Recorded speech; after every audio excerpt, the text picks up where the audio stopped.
out against this war in Iran, would have been against the things that Trump is doing. I mean, like really, really good. An excellent service. I hope you guys got a chance to see it.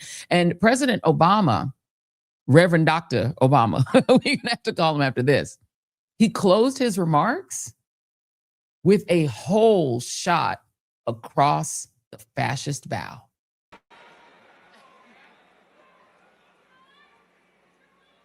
We are living in a time when it can be hard to hope.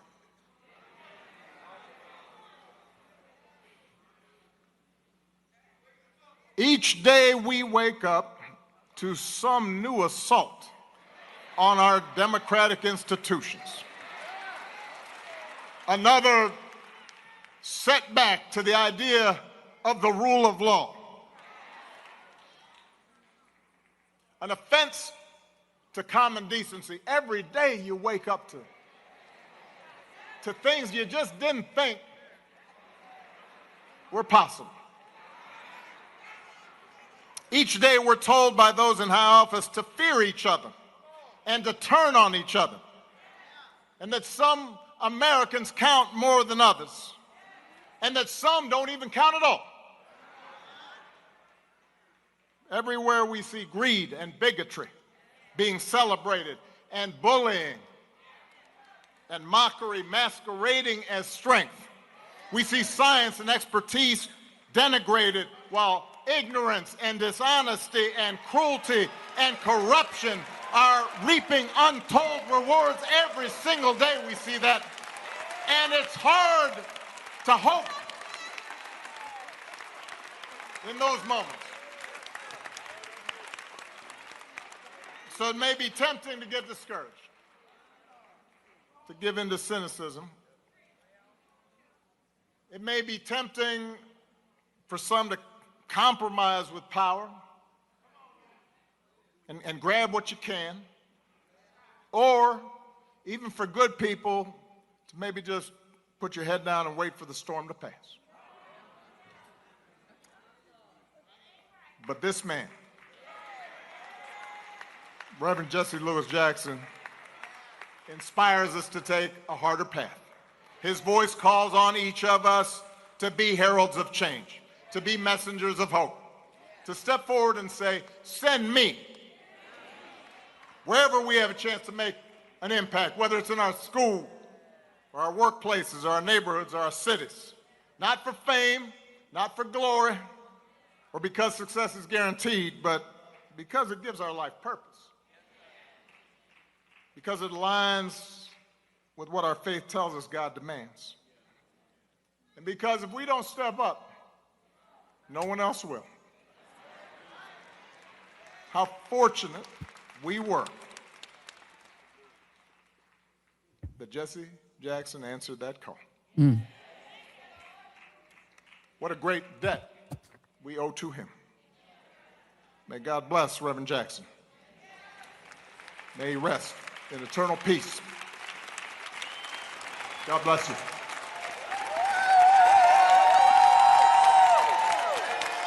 How much do we miss that man? We had a classy, brilliant, empathetic, kind, decent president. Now, he wasn't perfect. Obama, he made his mistakes. He hired Tom Homan. That was not good, I didn't love his pick for the Supreme Court. Didn't love the idea of him trying to put that man who wound up being our horrible attorney general on the court. Didn't love all his decisions. But when I tell you, a top 10 president, just off of healthcare alone, and his eloquence, yes, as the chat just talking about the eloquence, his ability to communicate, just to express himself in a way that was easy to understand, was not trying to put it over your head, but that made it like where you could get it, but that it was beautiful. Like, if you can speak in a way that your words are actually poetry, that is a skill. And he has the gift. And this is someone who was his favorite speechwriter. Like he had speechwriters who would edit the drafts, but he was saying what he wrote. And he was speaking from his heart and his own intellect. This is someone who so outclasses the creature that we are forced to deal with in office now that it's hard to believe they had the same job. Can you imagine if the current occupant of the White House had been invited? And he clearly wasn't. And again, it says something that you had all those former presidents in house and one was missing that's still alive other than Bush, W. The fact that his absence spoke very loudly, as he is the current president. And of course, they denied his regime the opportunity for Reverend Jackson to lie in state. There was supposed to be an additional event in D.C. And there are a lot of D.C. people who would love to have been at something and allow him to lie in state. They said no. But President Obama, flew into Chicago, where his political career was born, and absolutely electrified that crowd. Absolutely amazing.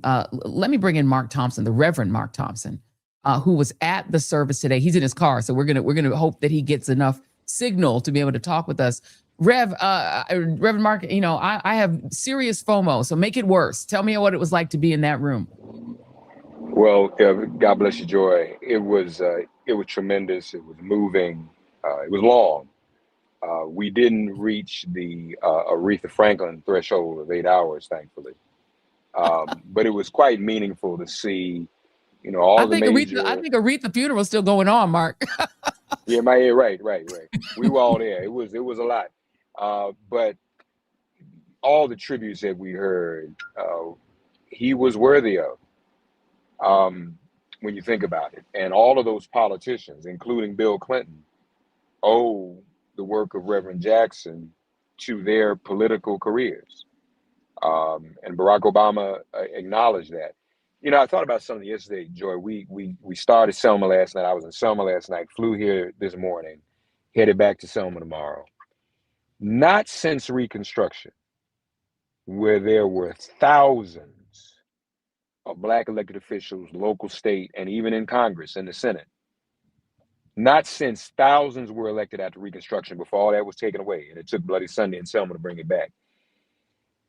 Only the Jackson campaigns and their impact have resulted in that many African-American elected officials. And Barack Obama called the roll, from Doug Wilder. He didn't mention David Dinkins. We didn't mention the mayors. But that was the only other moment when we had that volume of African-American elected officials. That was the role that Reverend Jackson played. But also, most importantly, he was a spiritual leader. He was an inspiration. I Am Somebody was no small thing, where people had been made to feel like nobodies. And so what he did by saying I am somebody was even more than people thought it was, because it was on the same continuum of great Black leaders and theologians and preachers who allow us to see the image of God in ourselves. We were never supposed to do that. Mm-hmm. Bishop Henry McNeil Turner in the 1900s, or turn of the century, God is a Negro. That's I Am Somebody. Marcus Garvey, 1924, God is Black in Madison Square Garden. That's I Am Somebody. Du Bois, Jesus Christ in Texas, Cone, the cross and lynching tree. All of Jesse Jackson is on that trajectory, because when we talk about somebodyness, he made us see ourselves and have Malcolm asked that we be treated with the respect of human beings. That's the same as I am somebody. Yes. And so that was his impact. And I think a lot of people emphasize that today, how he touched them. He made everyone feel, even the stranger, the people he wasn't that intimate with, he made everyone feel special and elevated. And that was the ministry. That was his ministry. That was his theology. Yeah, I mean, yes, we can is along that same trajectory, and he said it in defeat in New Hampshire, but lifted us up. It's one of the most memorable speeches in history. But it was that same moment of, we are not people who are defeatable, and we, as you call the beautiful community who supported Obama, they said no. He said no. Just because we're set back here, that doesn't mean we can't. Yes, we can. Right. And so what I did love about Barack Obama being there, President Obama being there to speak for Reverend Jackson, is that it closed a circle that I think had been a painful reality during the Obama presidency, that the two of them were not aligned. and they realigned themselves, thankfully, when Reverend Jackson was still alive. And I think for a lot of people, seeing the two first Black presidents, because he was Reverend Jackson was supposed to be my first Black president. That's who I voted for. And yes, we can. When I was in preschool and in elementary school, that was our mantra. That he was the guy on Sesame Street making us feel seen. And so for those two to come back together, I think was beautiful. And everyone was good, but I feel like Bill Clinton and President Clinton, President Obama, kind of they soared. Yeah. Well, in fairness, Joe, I mean, we family. Everything you said about what President Obama said today is true, and it was a moment of some level of reconciliation with Reverend Jackson. But the murmur in the room, I'll just be honest with you, the elephant in the room was that Jeremiah Wright was also sitting on the front row. I was waiting to hear Jeremiah Wright's name and did not hear it. I heard Father Flager's name. I was going to ask you that, Mark Thompson. This is the tea we need. He was not acknowledged, and that surprises me. Well, I'm not surprised that Obama didn't do it because of their falling out in the position he took against his pastor. But I'll be very honest with you. For those in the room, that did not win over. I mean, people at a distance, they heard President Obama and they admired him. But for those down there on the floor, his inability to have it, and maybe that wasn't the place to do it, but the inability to reconcile with his pastor. Because I want to be clear, Barack Obama was the beneficiary of Reverend Jackson's mentoring and Jeremiah Wright's mentoring, Joy. For sure. And the two of them mentored him as students of Dr. Samuel DeWitt Proctor. So yeah, that sooner, if there's going to be reconciliation, the ultimate reconciliation will come when there's an acknowledgement of Reverend Wright and something like that happens. And Reverend Jackson, those matters were somewhat intersected. Reverend Jackson, Reverend Wright have relationships. Absolutely. It made everything awkward during those 8 years and continued to do so even after them. So I just want to be transparent.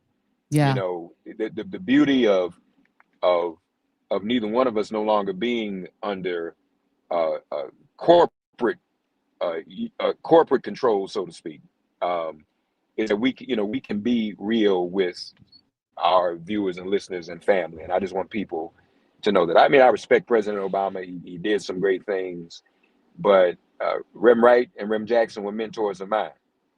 And so a lot of folks had to make decisions. They had to really decide where they were going to stand. And many of us stood with the two of them. And that didn't mean we didn't stand with President Obama. But Reverend Wright was literally there on the front row. And it would have been meaningful to have acknowledged him as well. That is so insightful. We can always count on our dear friend, Reverend Mark Thompson, who, by the way, streamed the whole thing on his social media and allowed people to watch it. If you, because you tried to watch it on C-SPAN, they kept going back to war coverage and didn't do it straight away, or commercials. It was quite irritating. So I was like, let me just C-SPAN it or watch it on your thread, Mark. But yes. Now, did I hear you mention earlier that you were informed that Trump was not invited? Oh, I don't know. I just know his absence spoke to me. Yeah, well, I can confirm that he was. Out of protocol, every living president was invited. Every single one. Oh. Yes. Interesting. All right. I can confirm that. Mark Thompson, bringing the news, bringing the tea. I appreciate you, Reverend Mark Thompson. We appreciate you. Make It Plain is the podcast. Y'all want to subscribe and follow. Thank you very much, Mark. I appreciate you. Get home safely. All right, thank you. Thank you. Or get to your hotel safely. Get to Selma safely. All right. Take care. Thank you. God bless you. Bye-bye. Okay. Bye-bye. Bye-bye. Interesting, right? We get the tea. We get the tea. We get the tea. But yes, at some point, and Reverend Jeremiah Wright is very, very elderly. And I really do hope that at some point there is some sort of reconciliation there. But interesting to note that Donald Trump was invited and chose not to be there. Interesting.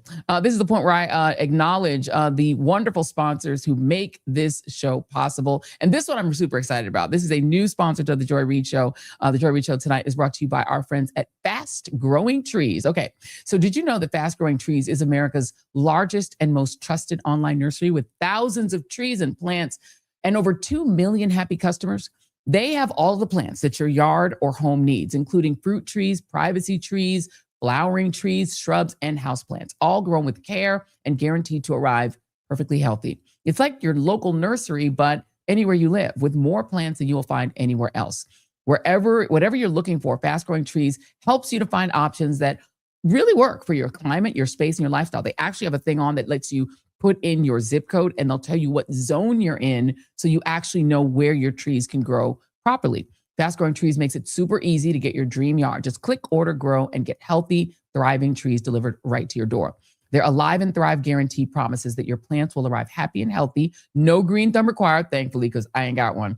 Just quality plants that you can count on. Plus, get ongoing support from trained plant experts who can help you plan your landscape, choose the right plants, and learn how to care for them every step of the way. And the ordering process, super simple. I will tell you, just this week, Jason and I literally logged on. We scrolled through and ordered 2 gorgeous cherry blossom trees that are on their way to make our spring yard fabulous. And soon I'll be going back because I want to get more, like cute little privacy hedges. Love, love, love, and have been really interested in this product for a long time. And the best thing is you choose the size they're delivered in. So you don't have to like worry about waiting like a decade for the trees to grow from tiny little sprouts to full grown. And it's super reassuring to know the trees will arrive healthy and that the whole order is supported by experts. So if you would like to fabulousize your yard, and yes, I made up the word fabulousize, Fast Growing Trees has great deals and spring planting essentials, up to half off on selected plants. And listeners and viewers to The Joy Reid Show get 20% off their first purchase when using the code JOY at checkout. That's an additional 20% off that's already discounted prices. The better plants and better growing at fastgrowingtrees.com using the code JOY at checkout. Fastgrowingtrees.com and use the code JOY. Now it's the perfect time to plant. It's almost spring, y'all. Let's grow together. Use JOY to save today. Offer is valid for a limited time. Terms and conditions may apply. All right, y'all. I want y'all to take a look at Kristi Noem giving a speech. Remember I told y'all that one time I got my show canceled while I was live on the air, and then I was trending on Twitter while I'm trying to do my show, and the aide like ran out with their hand out saying, "Give me your phone," because I was canceled. Me and Ronan Barrett got our shows canceled on the artist formerly known as MSNBC. Well, take a look at Kristi Noem having that moment. She's giving a speech and just finding out that she had been fired. Shifted to a much more important, better job as head of the seemingly made up position of special envoy for the Shield of the Americas. It also includes CBP, ICE, CWMD, which is countering weapons of mass destruction. So some of you may have gone through some of those trainings to help us detect some of the threats here in our homeland, and also some of the trainings that it takes as far as responding to fires and 911 calls in different specific situations. We have intelligence agencies. We also cover FEMA. FEMA is okay, Kristi, I don't think we need to hear anymore. We get it. Yeah, what's important there is the banner at the bottom. Now, it is your periodic reminder that down to the Mar-a-Lago makeover, Kimberly Guilfoyle and Kristi Noem are basically the same person. Because you remember when they wanted to get rid of Don Jr.'s ex, Kim Guilfoyle, the one who used to be married to Gavin Newsom, because Don Jr. wanted to break up with her. So they like shunted her off to the probably not like terrible job of being U.S. ambassador to Greece. I mean, look, they got the same makeover. They did their hair the same. They both did the same Mar-a-Lago face makeover. And they've both been like shifted to new roles to get them out of the way, but not being fired. So they still get taxpayer funded salaries, but they're like, get out of our face. Although, I'm not really sure that Kimberly would brag about shooting her puppy because it misbehaved. Just saying. So let's all sit back and take about 9 minutes. You will enjoy it, I promise you, to review the verbal and corruption disaster, the hearings which ended the roaming Noem's disastrous ICE murdering tenure of former South Dakota governor, 10-gallon hat, Rolex, and luxury plane with a bed aficionado, and pose in front of the rendered shirtless men and dog-killing South Park character Kristi Noem. Do we have it? Go for it. Sorry, Noem. Do you know what the Fourth Amendment to the Constitution says? Search and seizure processes. Yep. What about it? Huh? What about it? What about search and It seizure? guarantees the right to a lawful search and seizure.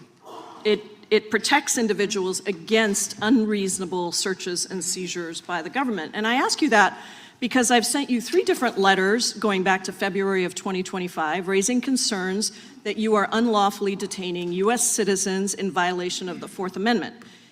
The court went on to say, apparent also is the government's ignorance of an American historical document called the Declaration of Independence.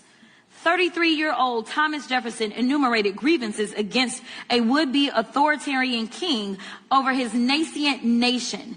Among others were, he has sent hither swarms of officers to harass our people.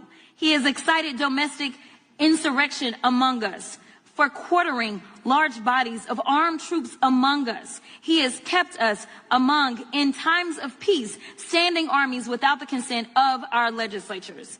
Are you aware that he wrote that? Do you know that he was writing about ICE that falls under you? The judge? Yes. Yes. Okay. Could you explain this? Sir, I'm looking at a picture of an interior, looks like a bedroom. Of an airplane? Yes, sir.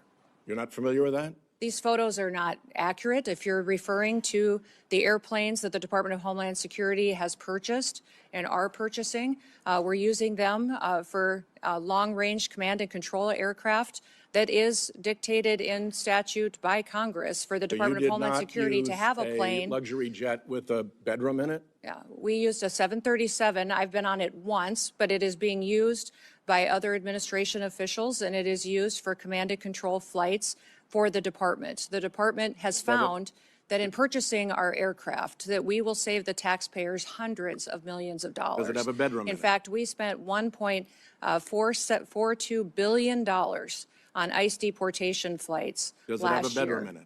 And then I heard about an airborne episode of entitlement, arrogance, and contempt that I could hardly believe.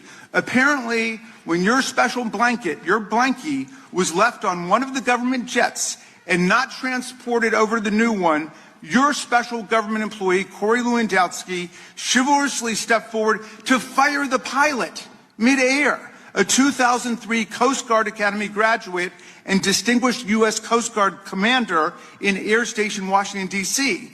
But then he had to be rehired immediately because there was no one else who could fly the two of you on the rest of the journey back home. So, Secretary Noem, at any time during your tenure as Director of Department of Homeland Security, have you had sexual relations with Corey Lewandowski?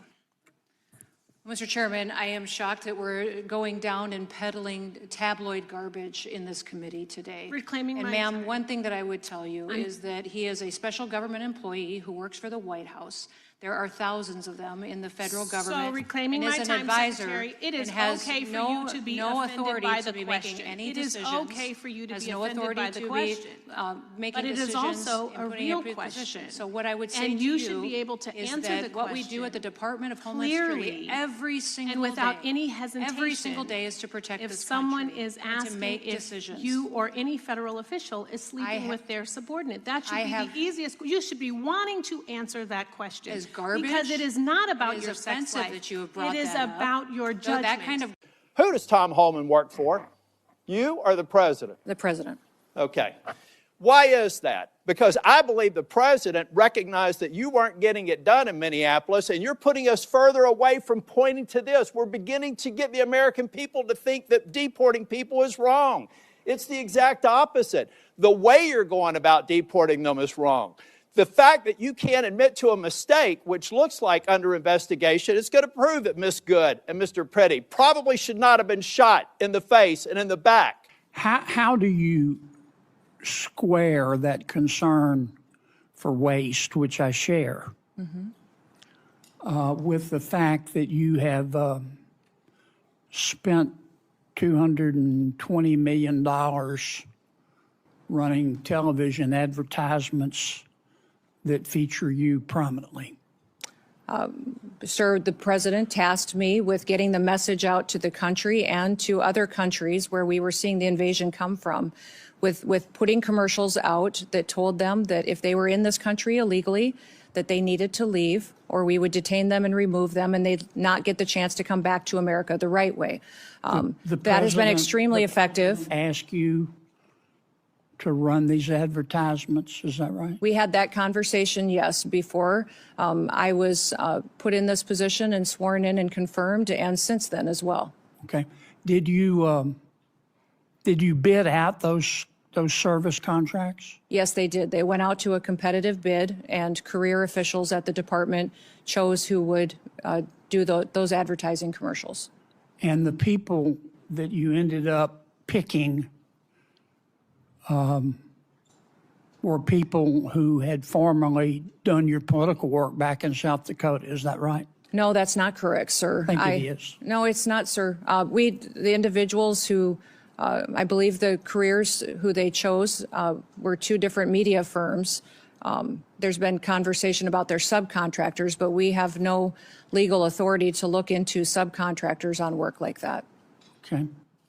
And you're saying that you're testifying that President Trump approved this ahead of time. Is that my understanding?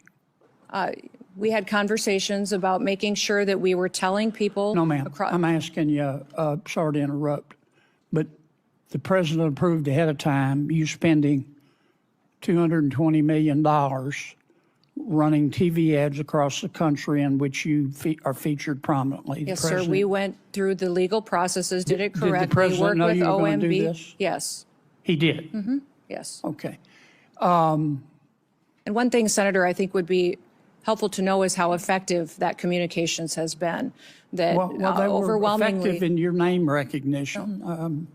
I mean, I personally just, I mean, to me, it puts the president in a terribly awkward spot. And I'm not saying you're not telling the truth. It's just hard for me to believe, knowing the president, as I do, that you said, Mr. President, here's some ads I've cut, and I'm going to spend $220 million running them, that he would have agreed to that.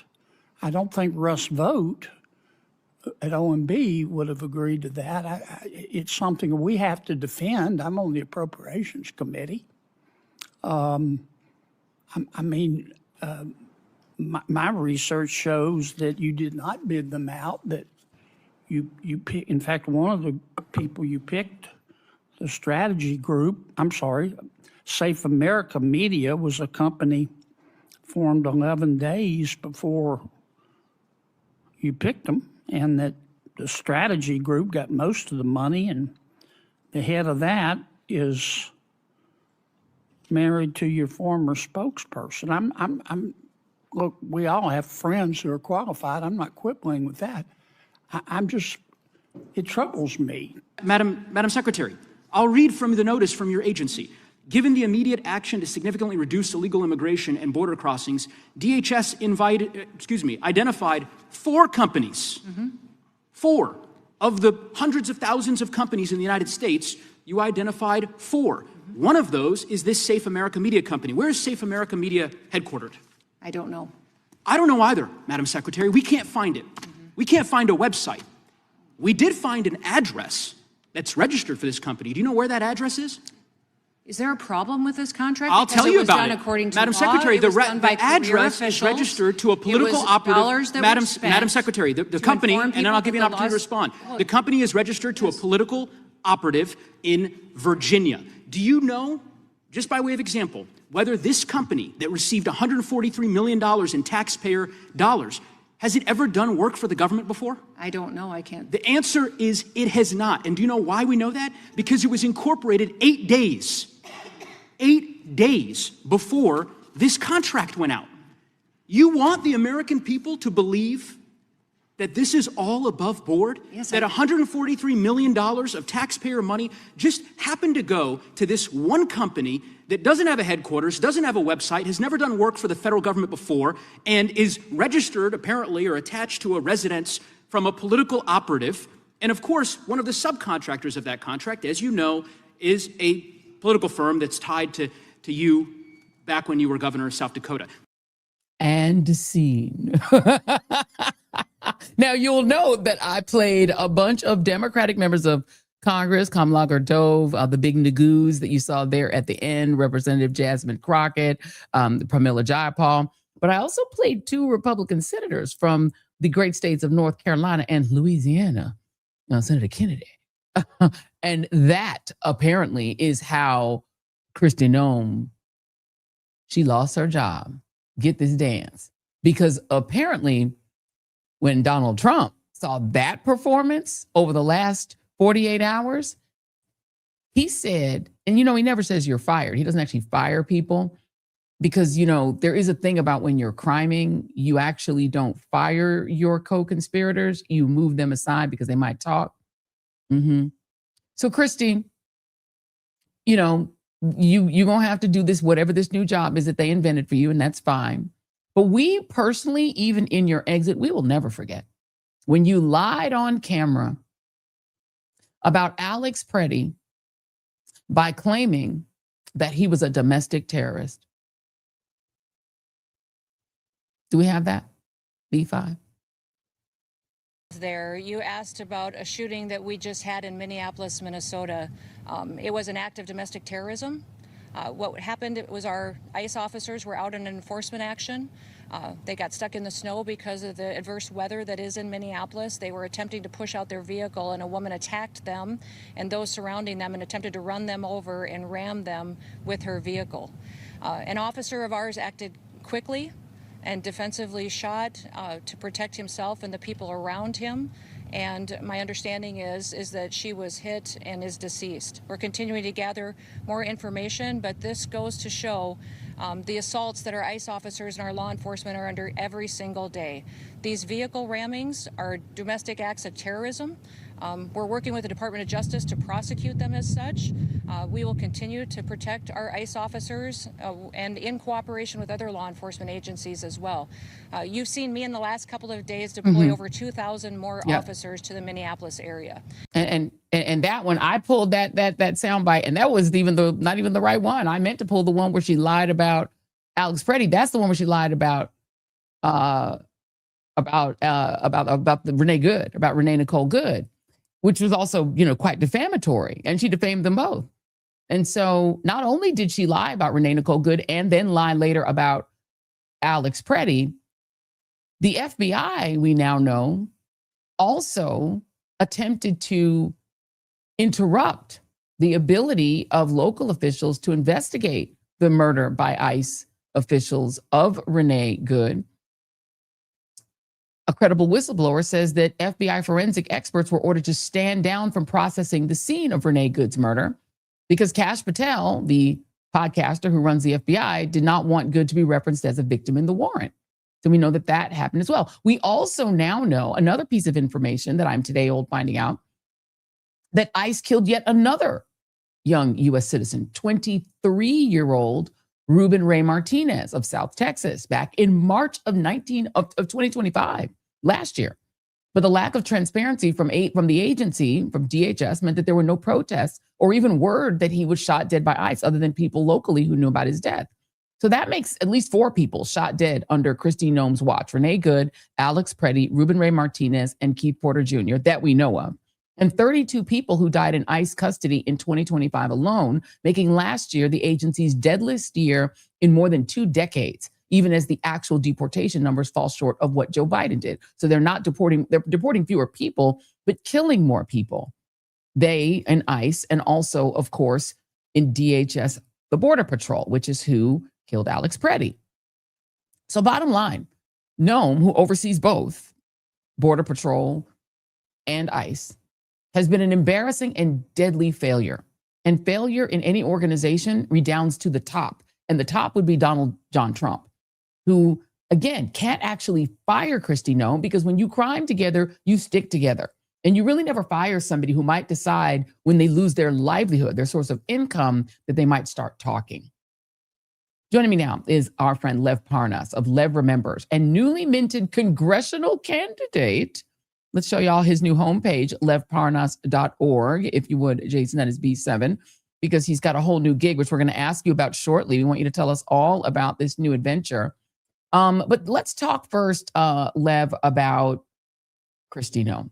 What are you hearing inside about what was the final thing? There it is. There's Lev Parnas' website. We're excited. We're going to talk about that in a hot second, I promise. But talk about what finally was the reason that Kristi, and also I will note, Corey Lewandowski, her alleged maybe boyfriend, also out. Joy, first of all, thank you. Incredible show, incredible work. I mean, she is a lot going on with her. So, first of all, Corey Lewandowski, just I mean, you can't make this up because it's like start all over again. If you go back to the first administration, similar thing. But back then he had a relationship with Hope Hicks. If people remember, he he had cheated with Hope Hicks, and then he got fired by Trump because he was drinking a lot. There was a lot of, even I remember in the parties. So nothing changed. Now he's back, and now he, I think Trump got rid of him this time also again. I think he's the one actually did get fired. But this steps goes back to Holman.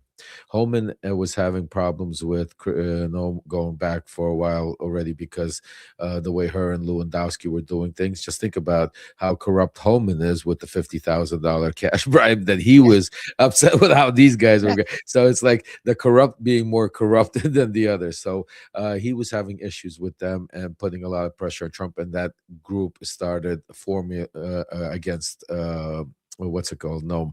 But then you had that Kennedy exchange, and that was basically she stepped right into it, but that was already set up. You could tell the way, Senator Kennedy and Senator, I forgot the other one that questioned her. Big Nagooz, Joe Nagooz of Colorado. Yeah, correct. Thank you so much, Joy. Those were, pre-planned, especially with Kennedy to start taking the heat away from Trump. And, she was the easy scapegoat because nobody really liked her already. She gave that, just like, great example that you gave was with Kimberly Guilford, because in the first administration, I remember Kimberly when she was dating and going out with Don Jr. I mean, it was the same exact makeover, same exact act. And then when it was time to go, it was time to go, So definitely great example with that. But yeah, she is right now. I think we're going to start hearing a lot of different things about Kristi Noem, about all of the little things, and her and Lewandowski and different things. Yeah,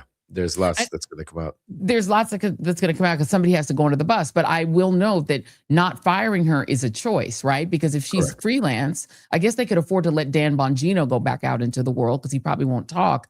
But she might have been involved in and overseeing crimes, or at least civil issues of defamation, et cetera.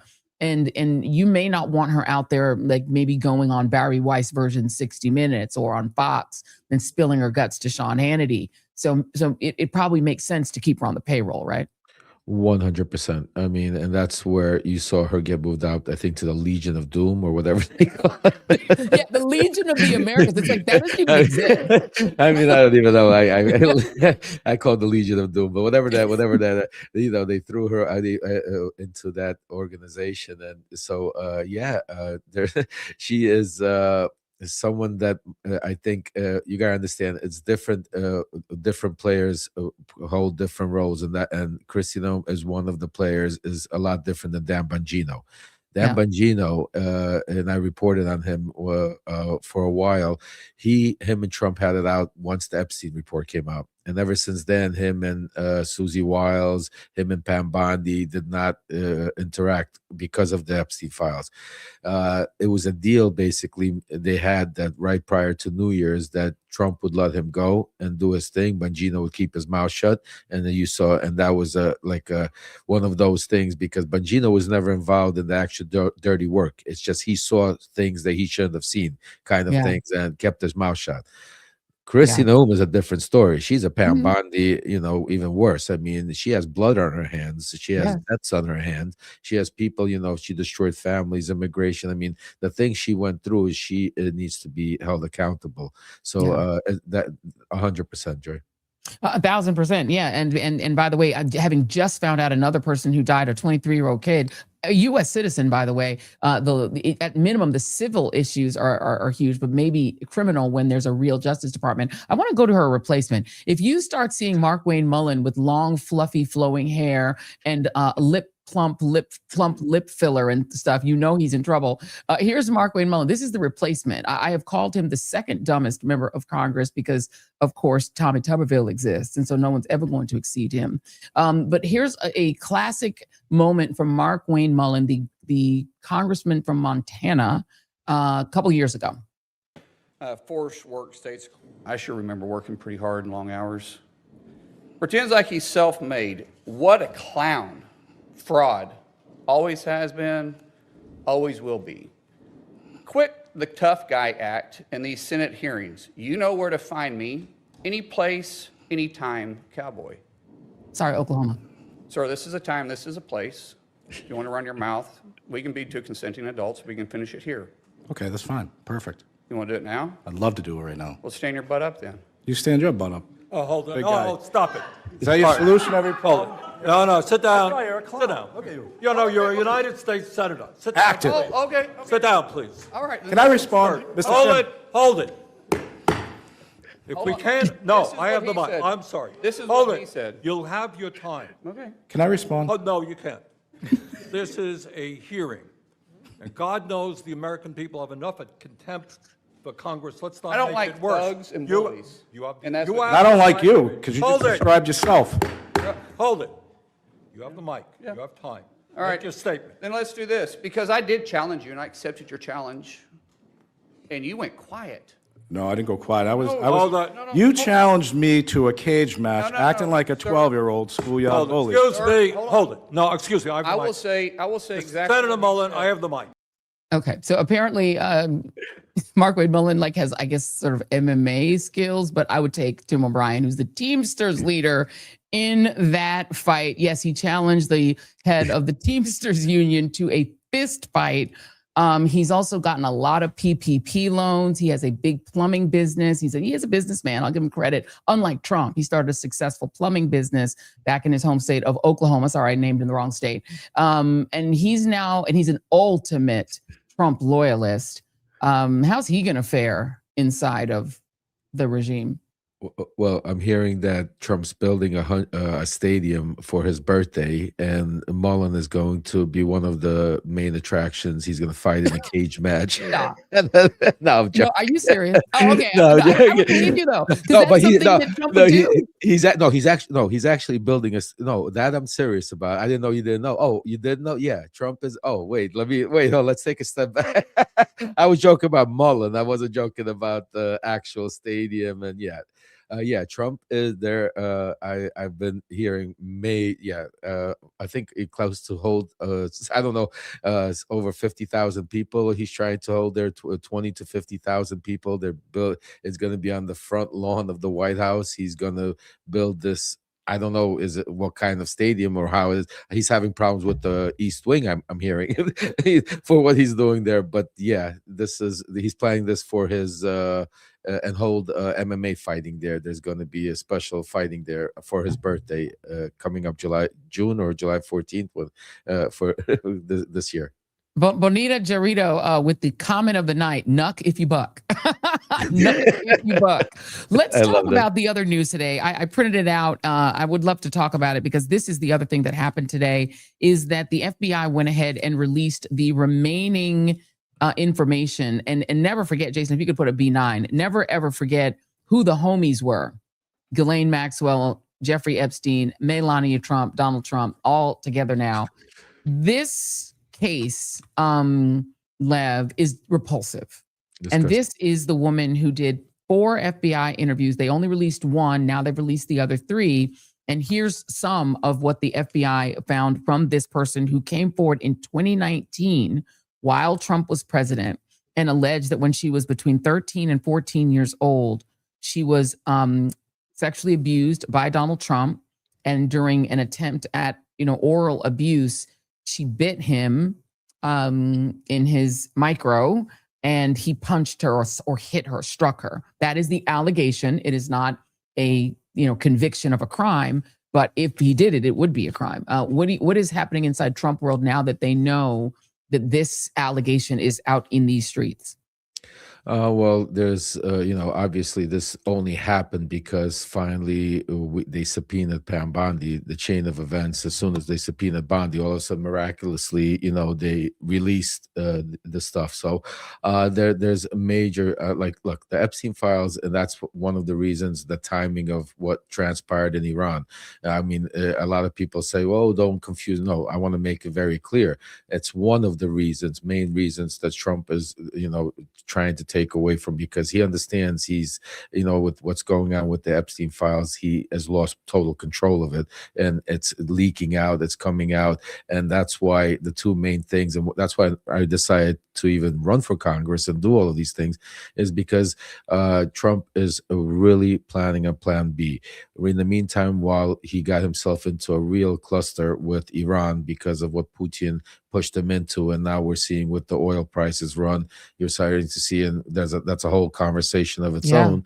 But in the meantime, what we're not talking about, and the most important thing that's happening here at home, is Tulsi Gabbard and people like Rick Grinnell and people like Ratcliffe, the CIA director, are preparing literally a memo or a plan for Trump to be able. It's like the nuclear button, Joy. If you remember, we used to talk about insurrection.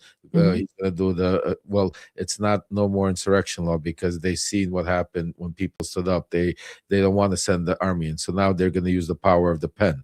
So they're trying to basically, what Tulsi Gabbard is working on is giving Trump a way that he could sign a national law to be able to steal our election by federalizing how elections are done and how they're counted in certain states, because of what's happening in Georgia. And that's actively happening right now. The Post wrote about it a little bit. I keep speaking about it every day. But that's one of the two main reasons why we're seeing what's playing out with Iran. Because yes, the two things could be right at the same time. Can the Ayatollah be a bad guy? And absolutely. But the timing is very critical of why and what happened. And that's one of the main reasons also I chose to do what I'm doing, because I can't just talk anymore, and we need to get in and do action, because a lot of these people are just complacent. I'm going to need you to say more about this, but I do want to talk about that, because now you are running. Tell me what district, what state. Tell me about this run for Congress, and what is your agenda, and who are you facing on the other side? Yeah, so thank you, Joy. So I'm running in Florida. It's District 27. It's my opponent, who I'm running as the incumbent, is Maria Salazar. She's a hardcore Trump, Maria Salazar, exactly. And the district is made up primarily of immigrants like myself. They come from Venezuela, Cuba, and Colombia primarily. And one of the reasons they're being lied to what's going on in Venezuela, if you're watching what's being played out, especially, on your show, we spoke about it, on Wajah's show, Wajahid Ali's show, I spoke about who's really running Venezuela, why Delcy Rodriguez, and how everything is playing out. Now we're starting to see the normalization. All of a sudden, Trump is allowing air flights. So, all of a sudden, Delcy Rodriguez and all of these Maduro representatives that have actually, some of them still have $25 million bounties on their heads from the United States government, are now all of a sudden doing business, gold deals with Burchin and everything else like nothing ever happened.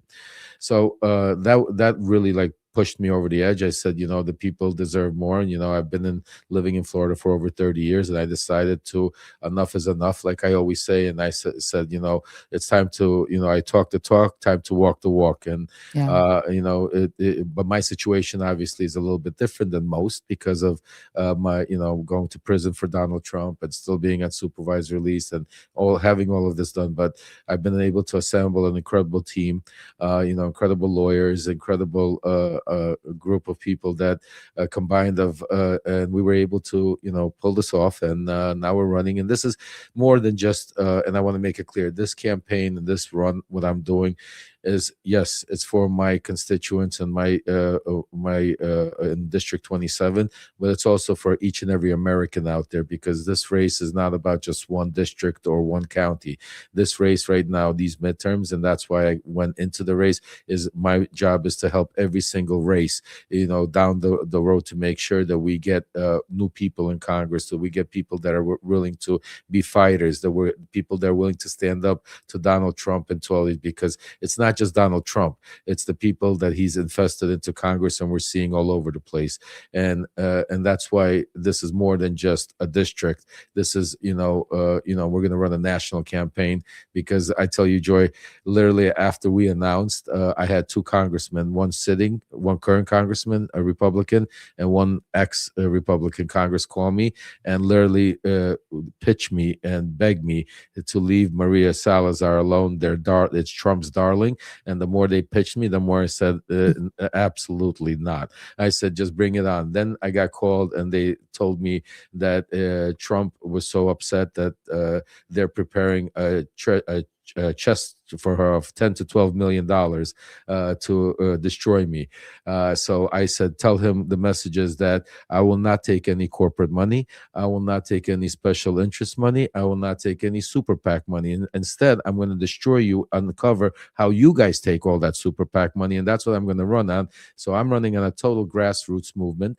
And I told him to shove it where the sun doesn't shine. And I'm going to uncover all of their dirty deeds, and not just them, but also the people that are now serving in Congress and Senate, because it's the enablers that are allowing Donald Trump to do what he's doing. Because right now we could stop him, because if we had more people in Congress right now that were willing to fight and stand up for their constituents and their people and their American voice, right now we wouldn't be going through what we're going through.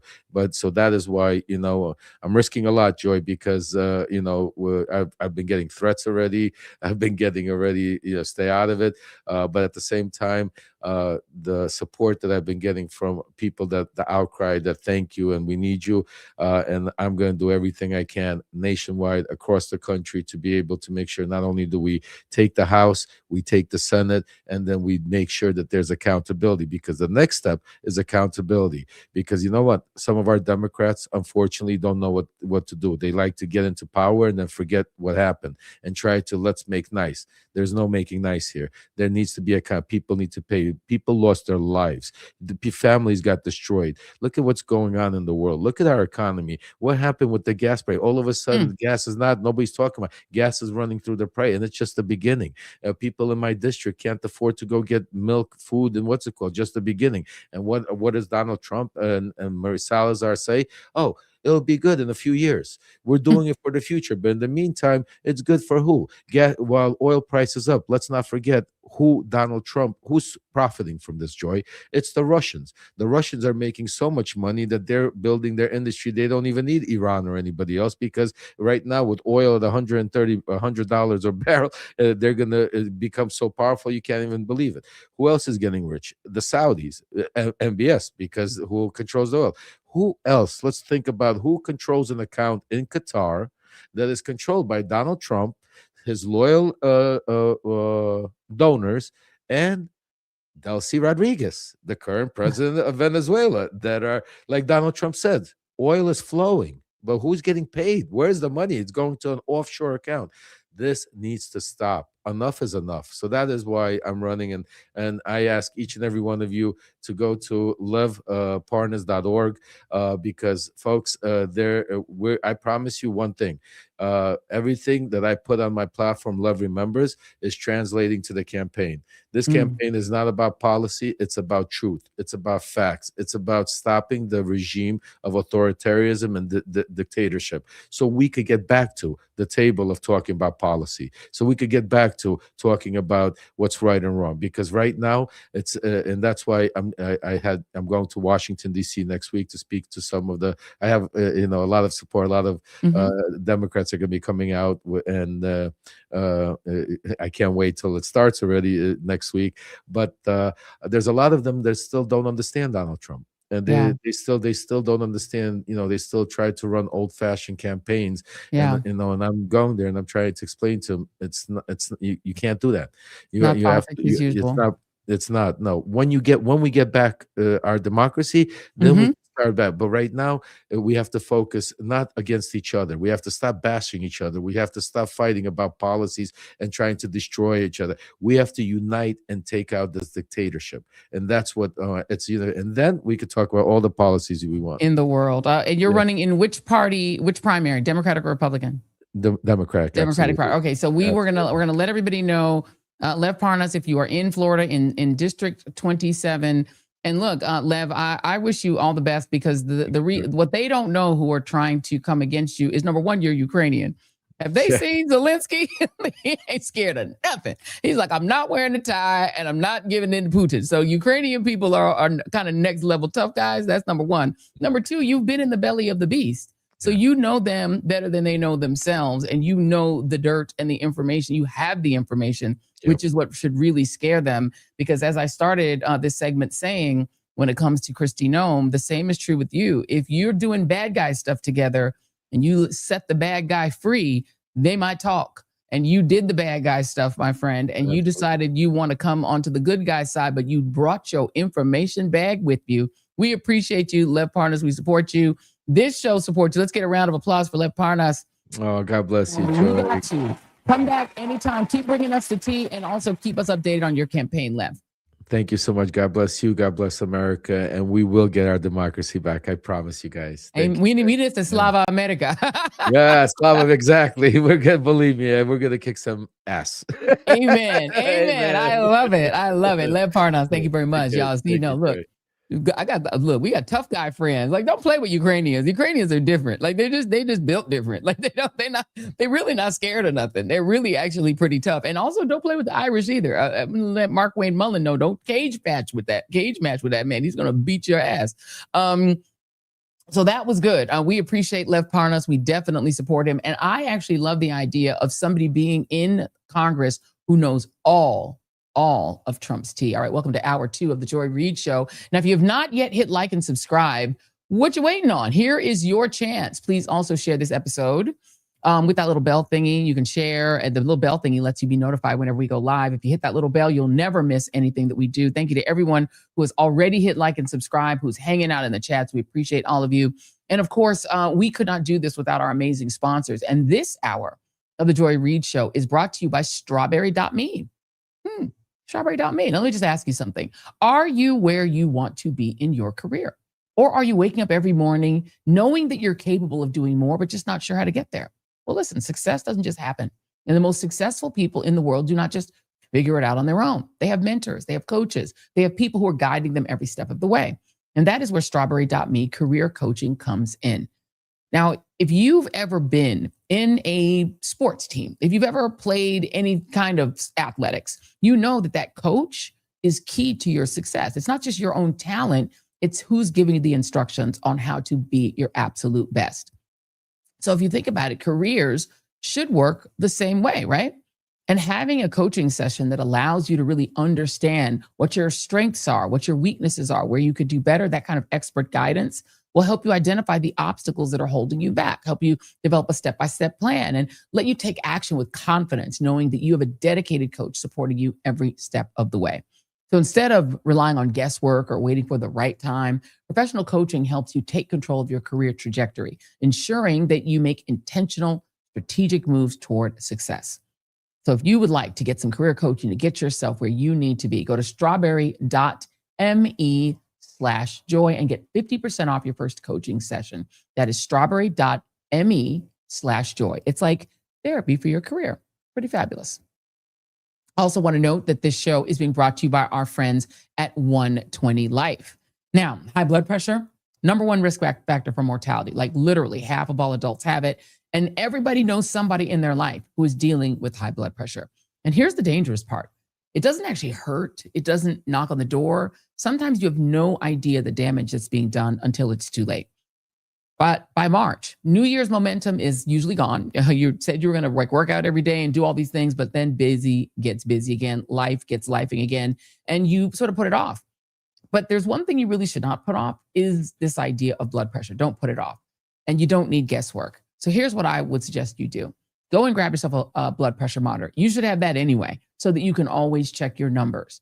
And then just drink 120 Life every day and check those numbers daily. Many people see improvements in as little as 2 weeks. They see those numbers actually go down, which is exactly why this product has become so popular, especially if you're over 40, meaning you are seasoned and cute, or if it runs in your family, or if your doctor has ever mentioned blood pressure issues. This is for you.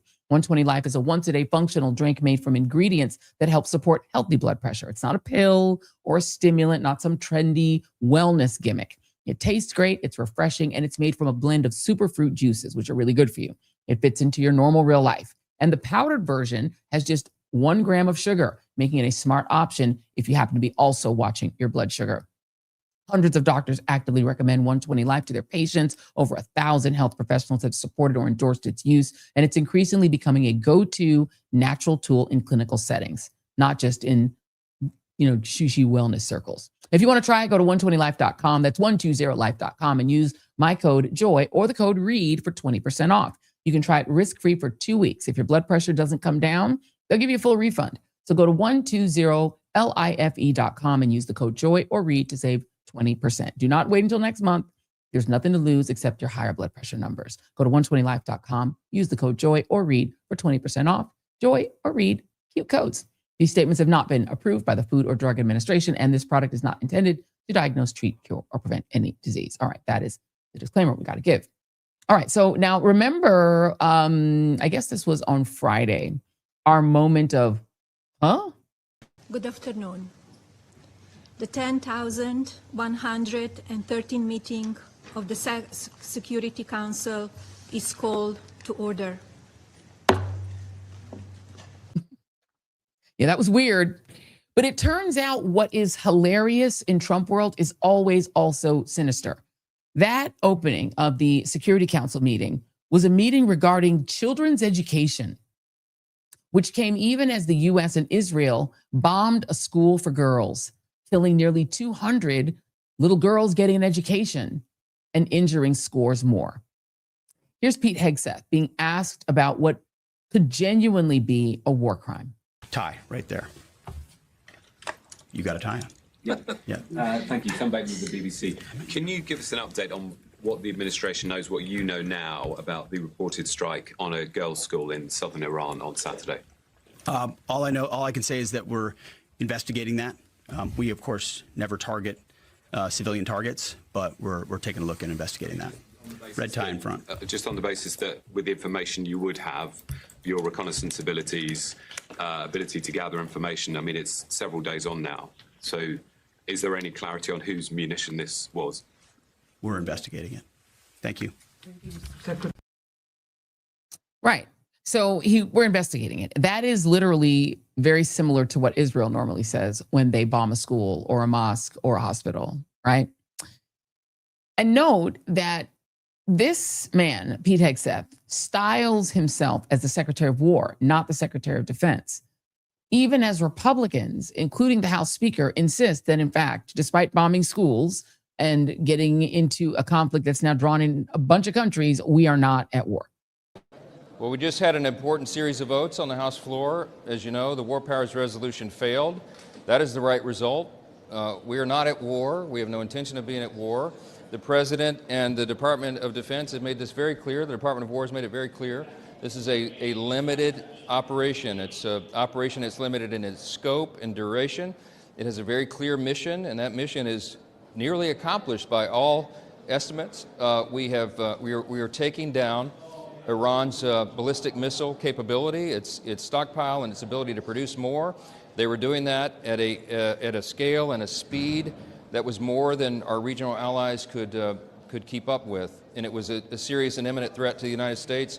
We don't need to relitigate all that today, but also we wanted to take down the capability of their Navy, and all of that has been very successful. So this needs to continue. It would have been a very dangerous gambit to take the Commander-in-Chief's ability away to complete this mission. It would have been a very serious misstep by Congress, and I'm grateful that resolution failed. Yes, the Speaker of the House expressing gratitude that Congress did not do its job and rein in a president starting a war on his own without the body that is charged with starting wars and the only one that can, meaning the Congress getting involved. So since, Speaker Johnson has said we're not at war, behold, this is C4, Jason, 1 minute of us not being at war with Iran.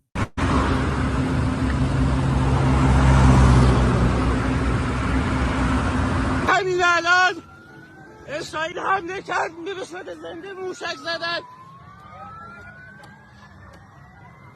و احتمالاً کشته داده اینجا مردم داشتن ولی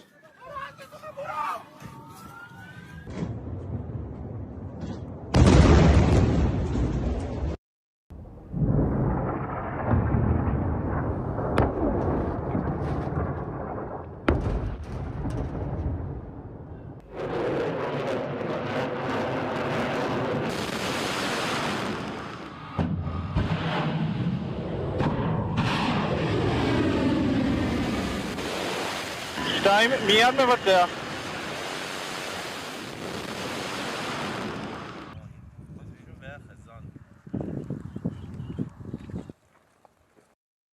Kind of looks like a war to me. And Americans are not having it. I want you to listen to Graham Plattner, who is running for the United States Senate in New Hampshire in the primary for the chance to, or in Maine, sorry, for the chance to unseat one Susan Collins. Here he was at a campaign event last week in Maine. Watching people who know nothing of the horror that comes with this kind of violence. People who could not even imagine what it feels like in the pit of your stomach when you hear that one of your friends has been killed. Or watching one of your best friends be ripped apart by high explosive. Watching people who have no idea what any of this looks like or feels like celebrate this disgusts me.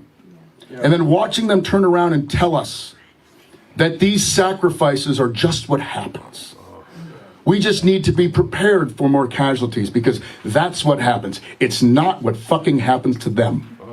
It's what happens to us. It's not what happens to them. It's what happens to us, because the people who are, as Lev said, using a war to cover up the Epstein files, to distract from Trump's terrible economy, or whatever it is their reason is, whatever their sick, twisted reasoning, they don't have to fight it. They're not volunteering their sons. Neither Bibi Netanyahu nor Donald Trump are volunteering their sons. Neither of their families are involved at all. Both Netanyahu's son, who's chilling in Florida, and the sons, multiple of Donald Trump, they have nothing to do with it. They're busy making lots and lots and lots of money sitting on boards. I think the youngest one is on the board of TikTok. They're just gawking money while regular people die. I saw a video today of Marines who were on their way to the region where we're not supposed to have boots on the ground, sleeping on the floor at Atlanta Hartsfield Airport. They didn't even bother to get them hotels. You know what I'm saying? So one Marine named Brian McGinnis decided he was going to show up on Capitol Hill to say no in person. Here's the video that he posted beforehand. Hey guys, I'm here in DC trying to speak out against the Senate and ask them why they're going to send our men and women to harm's way when our elected officials said that there would be no war. Anybody who feels disillusioned and betrayed by our government, you're not alone. Join us in demanding accountability for this betrayal. Free Palestine, free America. Let's go. And here's what happened when he showed up to protest. For this war. America does not want to fight this war for Israel. Let's go. Come on, let's go. America does not want to send its sons and daughters to war for Israel. Your inability to name that shows your exemptness as leaders. This is wrong. And nobody wants to fight for Israel.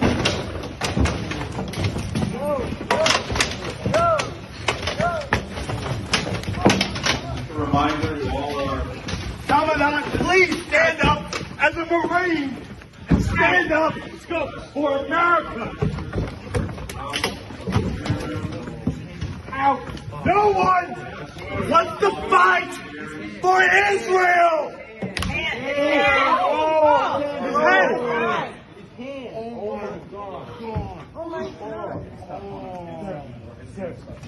Sir, thank you for your service. The senator broke his hand. The senator broke his hand.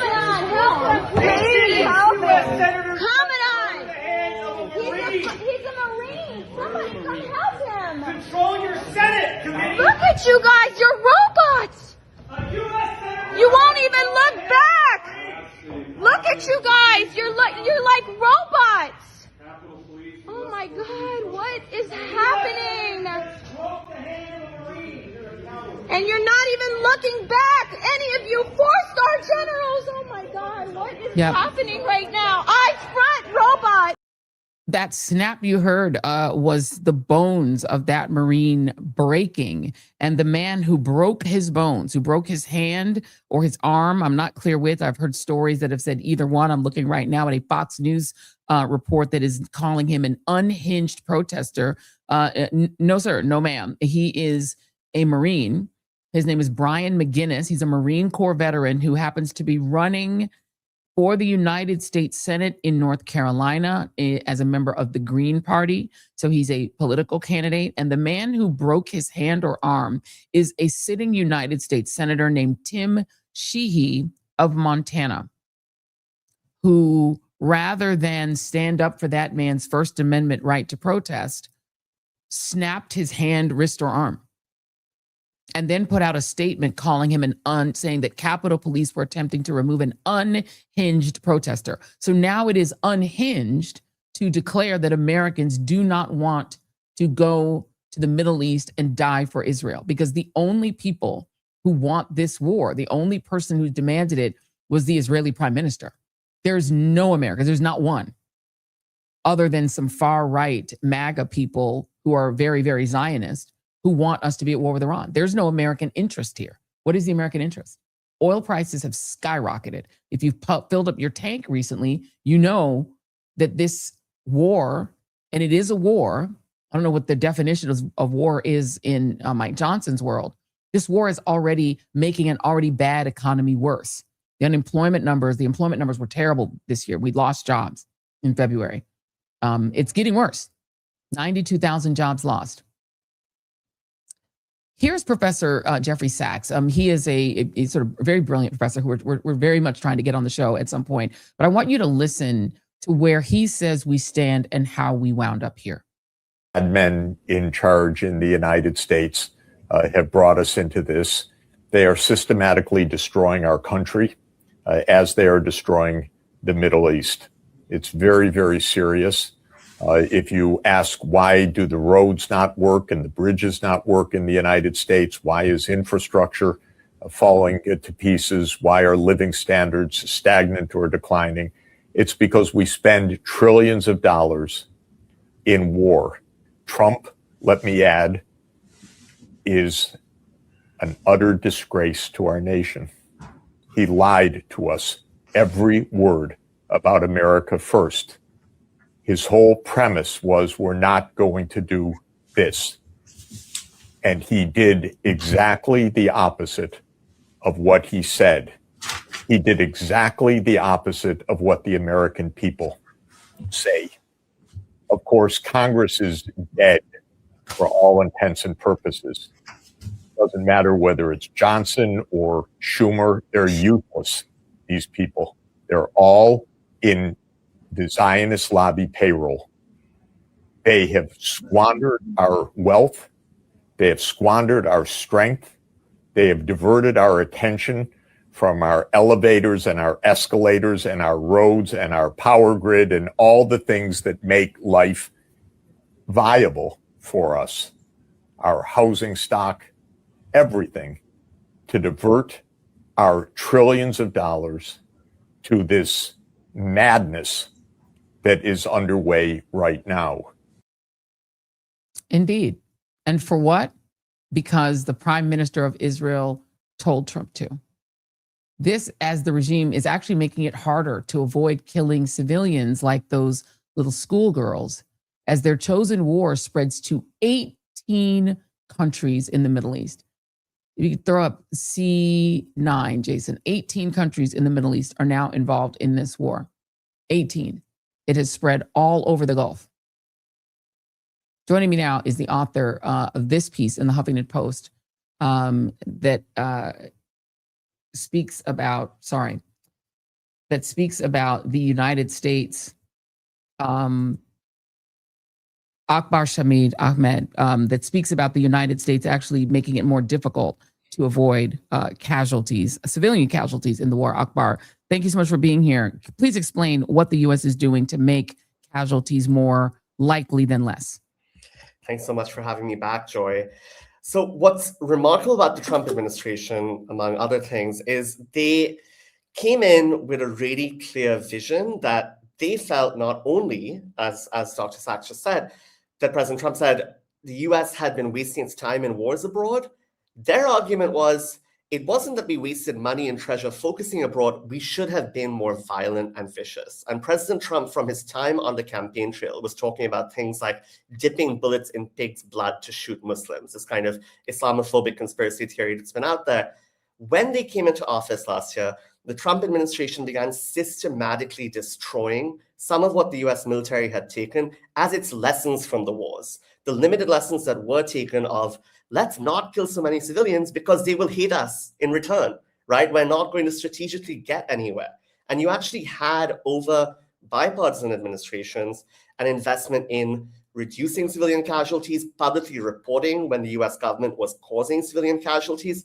This was never perfect, let's be clear. It was always an undercount, according to human rights groups. But what my reporting found, Joy, is I spoke with sources familiar with internal US military discussions. And what they said to me was, we are terrified because not only do we have Defense Secretary Pete Hegseth out there saying we have, quote, no stupid rules of engagement, which sounds like an encouragement to war crimes to a lot of people, right? But internally, inside the Pentagon, at so many levels, we have reassigned the people who look at whether civilians are being killed. There are conversations in any strike about, is this proportionate? Do we need to do this? What's the backlash? Those conversations aren't happening anymore. And so that's creating a lot of concern. So even the designation of the Department of Defense as the Department of War, which it was before World War II, it struck me as indicative of where they want to go with this. You saw Pete Hegseth sort of acting like he's like a dude bro from a 1980s movie, talking about more lethal effect. We want to make more lethal. We want to have more lethality. I mean, he was making it clear that the goal of changing the Department of Defense, meaning defend the United States, to the Department of War, meaning go out and proactively make war. That's the difference, right? That he's saying we want to not only do war, we want to kill more people. That seems to be policy. This idea from Hegseth of lethality, right, is central to his entire mission.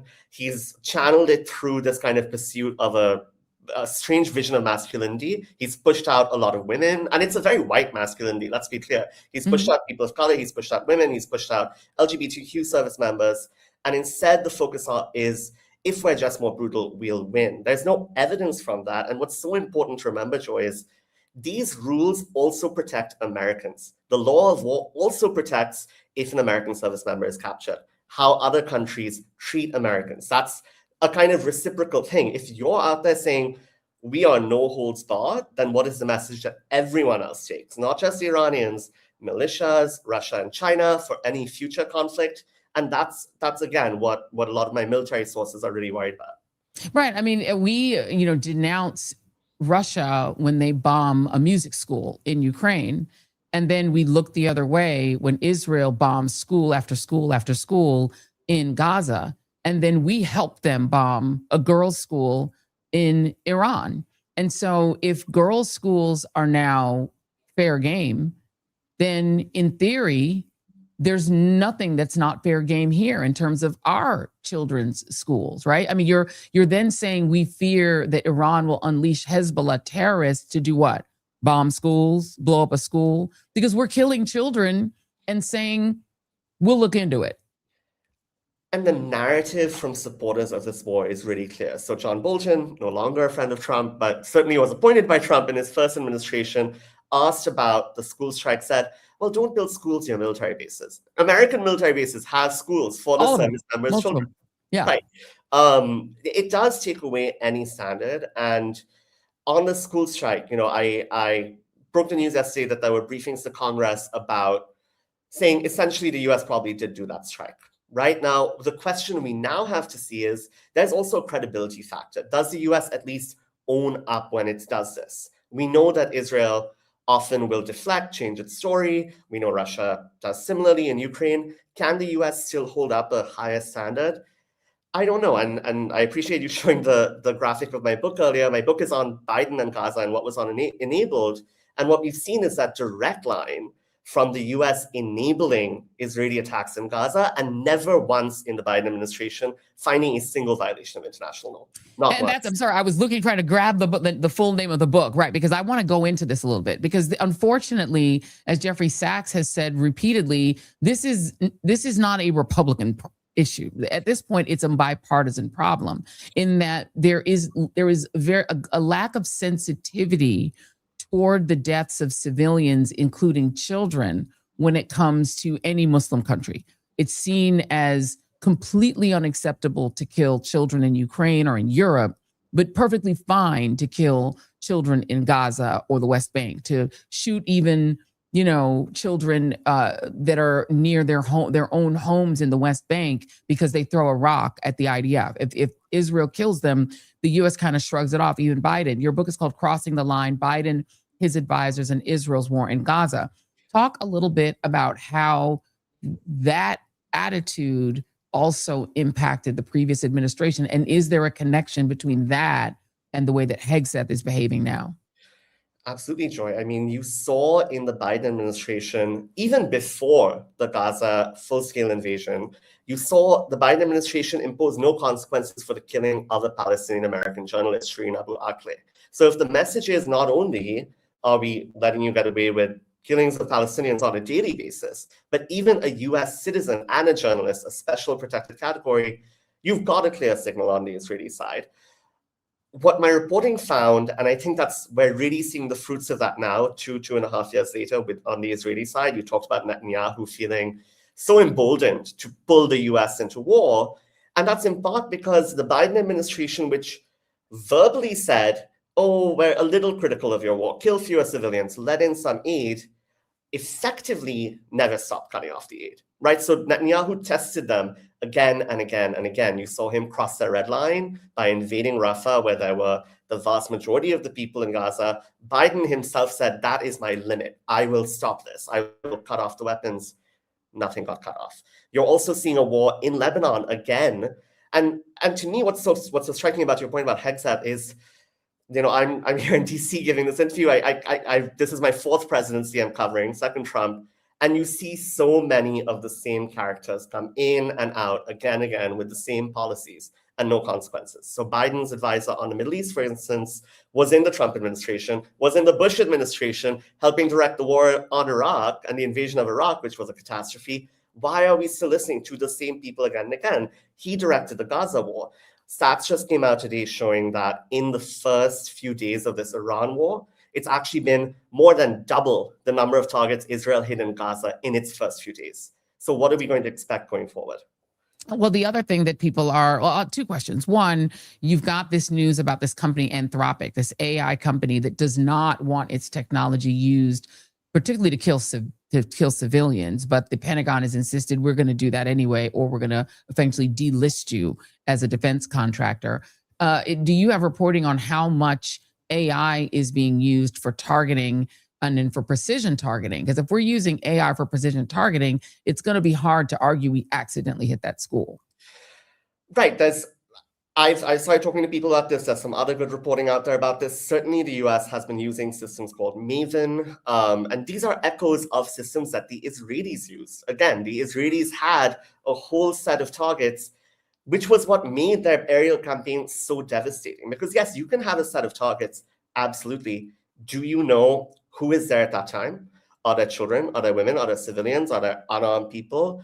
If a combatant is at home, it's still a war crime if you kill them, if they're not actively fighting you, if they're not posing a threat. So what's interesting about the AI factor is it goes back to Hegseth's talk about lethality. If you're just trying to have a really high death toll, show a lot of damage, okay. But at some point when we talk about accountability, war crimes, violations of not just international law, but US law. US law says you cannot commit war crimes. And as a member of the military, you could be court-martialed. If you're involved in it as a civilian, you could face consequences. So I think there's a real risk there. And again, connecting it back to the Biden administration, thinking about some of the stuff I heard in reporting out my book on crossing the red line and the Israelis, some of the narratives of why they didn't find Israel accountable are just stunning, right? So for instance, one lawyer told me, who was involved in war crimes investigations over Gaza, we'd all worked together in the Obama administration. Now we're working together in the Biden administration. We'll probably work together again. No one wants to rock the boat. No one wants to not be the good guy in the room, right? So these kinds of narratives are inside the US government now.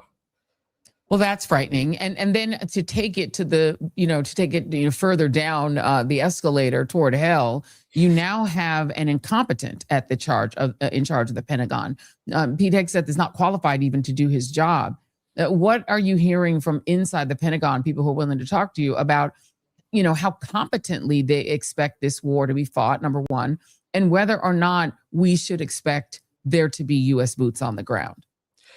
So what's interesting and I think worrying is the incompetence, the concerns about the high level are really clear at kind of the uniform level, the JAG level, people with ranks, but the culture that's also set in is a culture of silence, and it's a culture of yes men, right? Because the message a lot of people, and you see this with the chairman of the Joint Chiefs, General Kane, right? He's been out there with Hegseth every day briefing, which is part of his job. But from all the reporting, you've seen him be really skeptical, but not in any way seem to do anything to restrain Trump. Whereas the chairman who he pushed out, appointed under Obama, CQ Brown, maybe would have questioned him, right? And Trump obviously hated Milley, the former chairman of the Joint Chiefs. A lot of people have taken this message of hold their fire. And I draw the line, Joy, to not just war in the Middle East, but in a way, the boat strikes that we saw in Venezuela, around the Pacific, which are still happening, where the US is killing people shipwrecked. In a little way, that's a dress rehearsal, right, of breaking international law, getting away with it from Republicans and from Democrats. Democrats did not bring government to a halt, even though they made a lot of noise about those boat strikes. It became pretty clear to the Trump administration and to military officials who were worried if they were helping people commit war crimes, there's not going to be consequences. So that, again, builds in that fear of within the system, why would you question? You'll only be punished. I will know on the question of people, sort of the culture of fear, and this is some news just for the audience to understand. ICE has arrested yet another journalist, a U.S. Spanish language news outlet reporter, no warrant. Her name is Estefany Rodriguez Flores of Nashville Noticias, who had produced reports that were unflattering to ICE, was arrested during a traffic stop. So in terms of the culture of fear, when we talk about reporters on the Pentagon side, Akbar, I have to imagine there are a lot of yes men now in that new Pentagon press corps that Hegseth constructed when they kicked the AP and other outlets out. Is that also something that people are fearing, that if they give too much information out about what we're doing, maybe even war crimes, even journalists maybe fear arrest? Yeah, I think that's, and you saw the targeting of non-citizen journalists, right? And you've even seen the targeting of American citizen journalists. Hannah Nathanson, a Washington Post journalist, had her laptop, her cell phone taken away. I mean, the risks are really real. My sources are a lot more worried. And look, I will say, people who take that risk to talk to journalists, they are not doing it out of some desire for glamour, right? They are anonymous. They are trying to do it because they feel patriotic and they feel horrified by what they're seeing.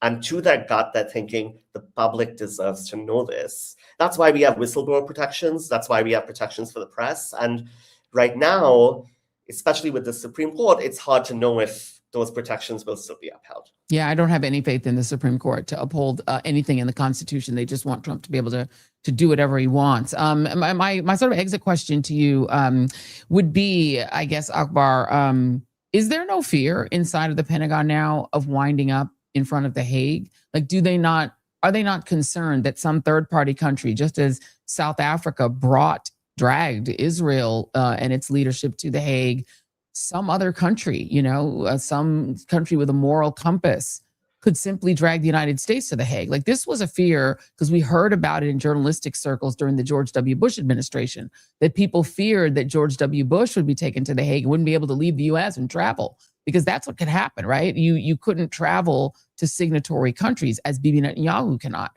Do these people not worry that maybe Pete Hegseth and maybe some generals that are involved, some Pentagon officials may wind up as war criminals? Yeah, or people down the chain of command. I mean, it's so important to remember, I just followed orders is not a defense against war crimes. It's just really important to remember. And I think people maybe haven't taken that lesson. Look, the US has had impunity from these kinds of systems for so long. But what I would say, and what kind of government lawyers I talk to say, and those who are a little more, I would say, forward thinking, acknowledge, the US was controversial post invasion of Iraq. It was obviously, there was a fear. At that point, the US was still such a predominant power. Now you have 20 years later, the US has elected Donald Trump twice. Russia and China have flexed their muscles. Other countries have come up. The US is not controlling the international system even the way it did 20 years ago. So yes, I think the risk is high, and it's the risk of The Hague, it's the risk of International Court of Justice, International Criminal Court. Also, a number of countries, you see this in France, you see this in Germany, who are prosecuting former members of the Syrian regime. They say, we have universal jurisdiction. If you've committed a crime that is so grave, which could include bombing shipwreck survivors, which could include bombing schoolgirls, if you've committed such a major crime, we're going to prosecute it domestically, because that's our responsibility as a responsible nation. So yes, there's a risk. And just earlier this week, you saw 40 countries, including powerful countries, Brazil, South Africa, come out and say, we are considering not giving visas to Israelis or interrogating Israelis on site, because so many have been potentially implicated in Gaza war crimes. So Americans are facing a similar risk. Absolutely. And we're hand in glove with Israel. And as they behave, so we behave. This is a problem, and one could say that maybe we started the sort of culture of brutality first, and they followed us. But whichever followed whichever, we're both behaving in tandem in horribly brutal ways. The book is called Crossing the Red Line: Biden, His Advisors, and Israel's War in Gaza. The expert, really fantastic journalist who wrote is Akbar Shahid Ahmed. And we're excited about the book. I'm definitely going to order my copy, and then I'm going to have you back on specifically just to talk about more about the book. Congrats on the book, and thank you for being here. Thank you so much, Joy. Thank you very much. We love an expert around here. So there we have it. And you heard what Akbar said about the culture inside the Pentagon becoming very much white male, which means, tell a MAGA friend that they are not interested in Black people, women, Latinos, Asian people, indigenous people dying for Israel. If you are a white family out there listening to this or getting a clip of it from your liberal relatives, it's you that they want to go and die. It is white men who they are calling on to lay down their lives for Israel. The collateral damage are the people who are not white men, who are still in the military and find themselves swept up, including some immigrants who they have no problem putting on a ship and sending over to be cannon fodder as well. But they're making it very clear that they want an army that is white men. And so if you are a white man, know that you are targeted. There's a reason that Marine, his demographic is the demographic. They want to lay down their lives very clearly, not for U.S. interest. There's no U.S. interest that we can discern here. No one has identified what the American interest, where's the America first? This is what Israel wants. And they're getting it. And I don't know, maybe I don't know if I loaded it, but Jason, there's a C9 that just shows all the countries that are involved in the war. It's like a map. It's fine. I may not have downloaded it. But the reality is this war has sucked in 18, that's not a typo, 18 countries have been sucked in. France and England are already on the brink of being pulled in because their citizens are involved. They have to protect their citizens and get them out of there. And sending a military ship to go get your people, which they're doing, and we're apparently not. I mean, they were sending out some videos today or pictures of U.S. planes going in to try to get American citizens belatedly out of the area. But the reality is just sending a plane over to go get them, that could be shot down. And then all of a sudden we're in it. You've had NATO having to defend sites in Turkey. That's drawing NATO into it. This is potentially World War III. Israel is bombing Lebanon right now. And they used to occupy Lebanon for a really long time. They're expanding the war. They have finally gotten what they want, and they want more. I want you all to listen to a combination here of Don Rumsfeld. If you guys remember the Project for the New American Century. You guys remember Project for a New American Century? There it is. These are all of the countries that for so far have been sucked into this war, which the Speaker of the House claims is not a war. That to me looks like World War III, because you also have to realize that the United States is in it and Canada is saying they might not be able to stay out of it. If NATO gets involved, if Turkey is threatened, this is bucking right up on Europe's doorstep. This is World War III in the making. Donald Trump said he wouldn't do war. He said he wanted a Nobel Peace Prize. FIFA gave him a fake peace prize. The woman who was the opposition leader in Venezuela gave him her peace prize, as if you can transfer it. And yet he's starting World War III. Go back to something called the Project for a New American Century. This was an old sort of plan that went around and sort of bopped around the neoconservative world, that we would fight 3 simultaneous wars in the Middle East against Iran, Iraq, and Syria, depose all of these governments and establish global hegemony for the United States in the region, the United States and Israel. Pete Hegseth is starting to sound like Don Rumsfeld. This is D1. I can't tell you if the use of force in Iraq today would last 5 days or 5 weeks or 5 months, but it certainly isn't going to last any longer than that. President Trump has all the latitude in the world to talk about how long it may or may not take. 4 weeks, 2 weeks, 6 weeks. It could move up, it could move back. Yeah.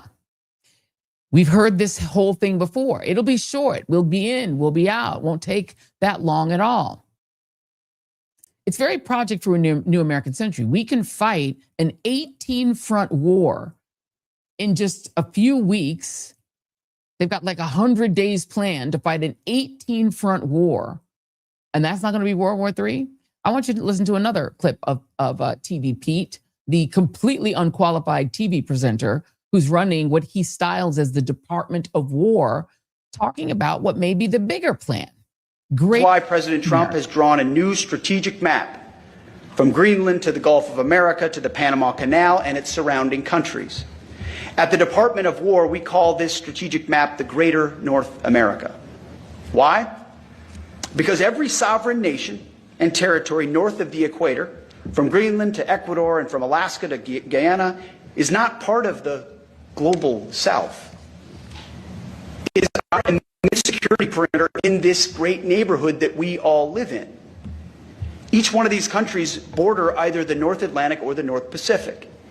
Each one of these countries sits north of the 2 basic geographic barriers that exist in this region, the Amazon and the Andes Mountains.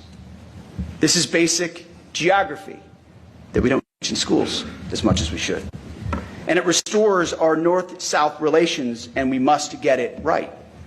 In the North, the United States must enhance posture and presence in cooperation with you and our sovereign partners to defend our shared immediate security perimeter. In the South, meaning south of the equator, the other side of this great neighborhood, we will strengthen partnerships through increased burden sharing. This will enable you to take a greater role to defend the South Atlantic and the South Pacific, and to secure critical infrastructure and resources in partnership with us and other Western nations. This is what we did in World War II, just like we sunk ships with torpedoes in World War II. At the Department of War, we called it the quarter sphere defense. And we will do this again.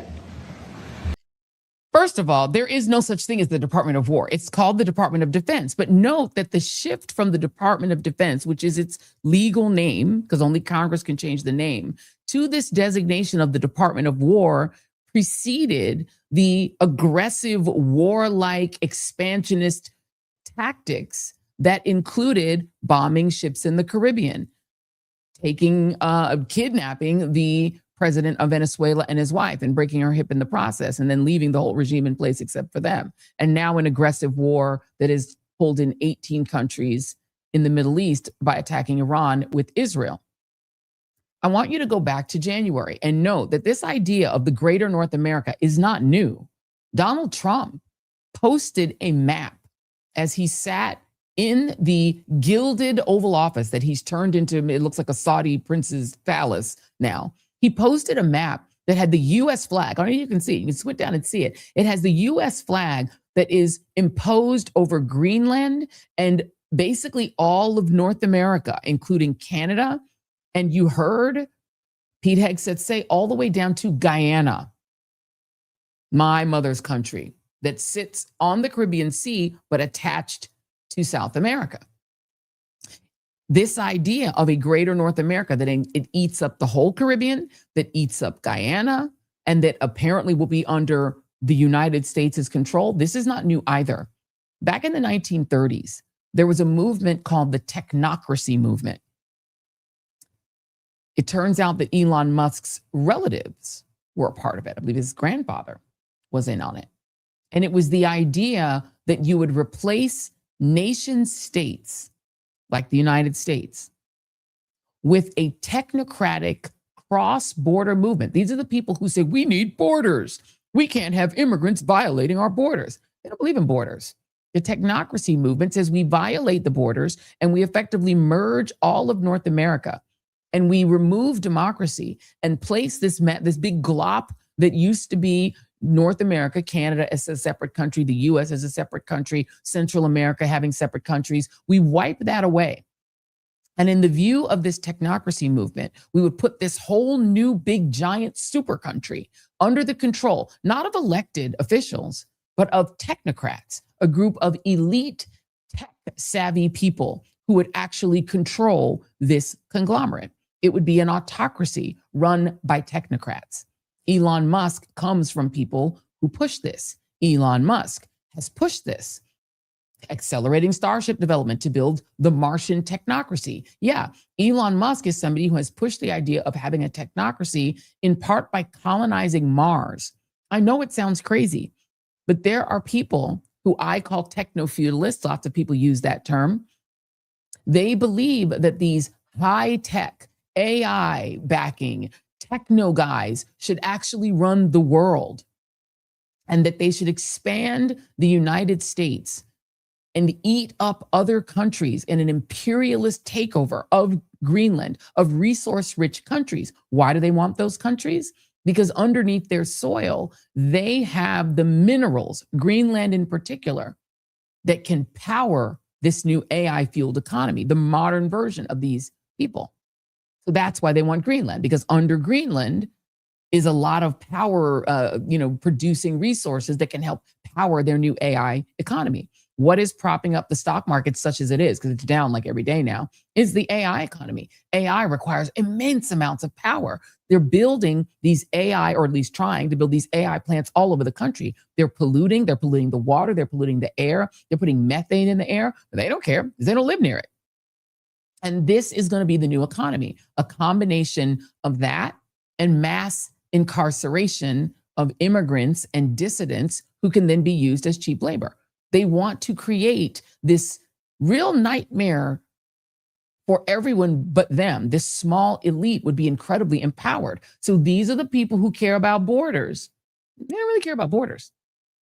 They're producing a similar ideology that you have in Israel, that Bibi Netanyahu believes in, which they call Eretz Israel, Greater Israel. They too have a belief on the far right of Israeli society that rather than tiny Israel, which is smaller than Rhode Island, they should annex and be able to either annex or control a giant swath of the Middle East, which would be subordinate to the Israelis, that they would either have it and put their settlers there, or just control it and have puppet governments around, the same way that Russia believes that they should have their sphere of influence and that it should re-include Ukraine and the Slavic countries, and they shouldn't be independent either. They should either be reabsorbed into the Soviet Union or have puppet governments that answer to the Soviet Union. You see where I'm going? China believes the same thing about Taiwan. And the idea behind this is this idea of, rather than a multipolar world, or a unipolar world where you have sort of the US as the superpower, because that's what we've had since World War II, you'd have a multipolar world of spheres of influence. And there'd be an Asian sphere of influence that China would control. There would be a Eurasian sphere of influence that Russia controls. There would be a Middle Eastern sphere of influence that Israel controls. And there would be a North American influence that the United States controls, running all the way from Canada all the way to Guyana. And then, of course, there would be the global South, which would be exploited for its mineral resources. And it's not just me saying this, particularly when it comes to the Middle East. Tucker Carlson is starting to say it. Now, I'm not sure why he's saying it. I'm not sure what his motives are.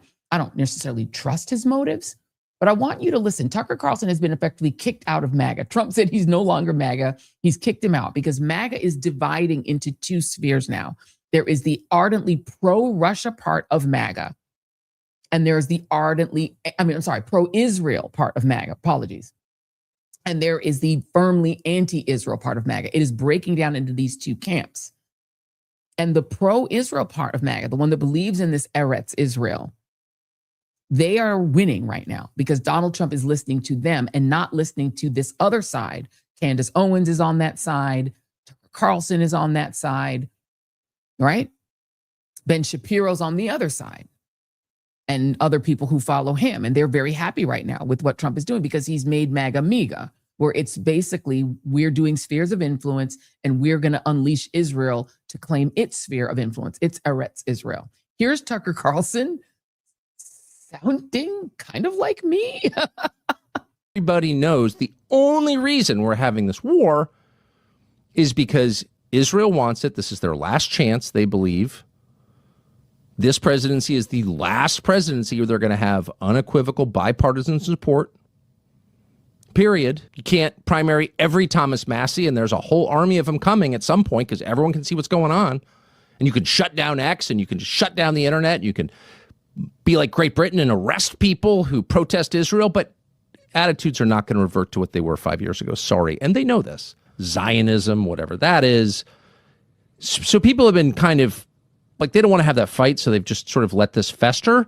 And then there's the other factor, which is physical fear, because Israel is so violent and is constantly bragging about murdering people and blowing up kids with pagers or leveling Gaza. I mean, this is the most violent country in the world by far, per capita. So there is a feeling that, like, whoa, if you criticize them too much, they could hurt you. And I get that. I'm not criticizing anyone who's afraid, because there's a reason to be afraid.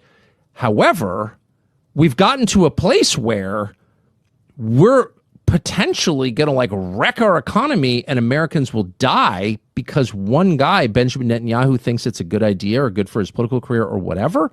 Like, that is truly bonkers. Like, why are we allowing this? You've appealed to Genesis. Genesis 15 says it's Abram, it's pre-Abraham, it's Abram, receives from God the news that his descendants will inherit the land. And you tell me as the theologian if I'm getting this wrong, but from the Euphrates to the Nile. I think that's right. And that would include, like, basically the entire Middle East. That would be the Levant. So that would be Israel, Jordan, Syria, Lebanon. It would also be big parts of Saudi Arabia and Iraq. It would be, I mean, I'm not sure it would go that far. I mean, it would be a big piece of land, but here's the point. It would be a lot of places that are now countries. But this particular area that we're talking about now, Israel, is a land that God gave through Abraham to a people that he chose. Christian Zionism. I want to go back because that's where we started. I'm not going to let you off on this because you have said it 3 times that God gave this land to this people. And so it is entirely fair for me, with respect, to ask, what land are you talking about? Because I just read Genesis 15, as I have many times. And that land, I think it says, from the Nile to the Euphrates, which is, once again, basically the entire Middle East. So God gave that land to his people, the Jews, or he didn't. You're saying he did. What does that mean? Does Israel have the right to that land? Because you're appealing to Genesis. You're saying that's the original deed. It would be fine if they took it all. It would be fine if they took it all. Okay. Mike Huckabee, everybody. U.S. ambassador, I think, to Israel. Christian Zionist. You see where we're going? Eretz Israel on the table. Bibi, you want it? Take it.